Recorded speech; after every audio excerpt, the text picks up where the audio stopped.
స్వాగతం HSP HD news కు.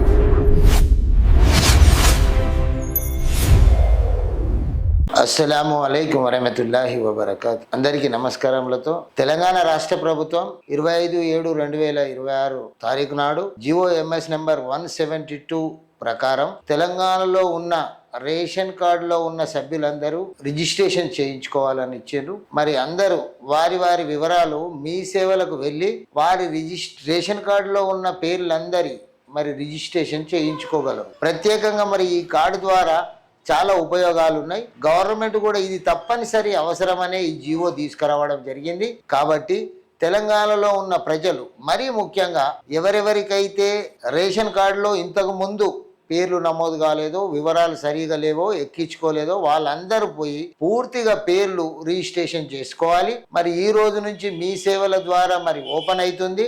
వీలైనంత తొందరలో మీరు రిజిస్ట్రేషన్ చేయించుకోండి.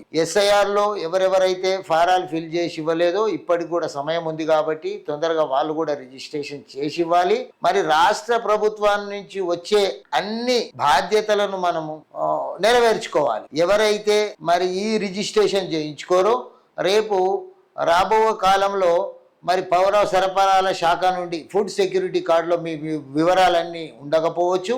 ఇప్పుడు రిజిస్ట్రేషన్ చేసుకున్నలకు మాత్రమే మరి రేషన్ షాపు ద్వారా ఏవేవైతే మీకు నిత్యావసర వస్తువులు వస్తున్నాయో అవన్నీ రేపు వస్తాయి. మరి వీటినే పరిగణలోకి తీసుకోబడుతుంది. కాబట్టి తప్పనిసరి అవసరముగా భావించి ప్రతి ఒక్కరూ తెల్ల రేషన్ కార్డు ఉన్నోళ్ళు, మిగతా రేషన్ కార్డు ఉన్నోళ్ళు అందరూ కూడా వేరే రేషన్ కార్డు పింక్ కానీ మరి ఇతర వివరాలు ఉన్నోళ్ళు అందరూ పోయి మరి వారి వివరాలు తప్పకుండా నమోదు చేసుకోగలరని విజ్ఞప్తి. ఎవరికైతే రేషన్ కార్డు లేవో కొత్త రేషన్ కార్డుల కోసం దరఖాస్తు చేయాలనుకుంటున్నారో వాళ్ళు కూడా వీలైనంత తొందరలో మీ సేవా కేంద్రాలలో రేషన్ కార్డులకు అప్లై చేసుకోండి. గవర్నమెంట్ మరి ఎంక్వైరీ చేసి మీకు కూడా రేషన్ కార్డులు ఇస్తారు. కాబట్టి రేషన్ కార్డు లేని వాళ్ళు కూడా ఇదే సదావకాశంగా భావించి కొత్త రేషన్ కార్డు కోసం కూడా అప్లై చేసుకోవచ్చు. ఇట్లు MEA సమద్ హనంకొండ.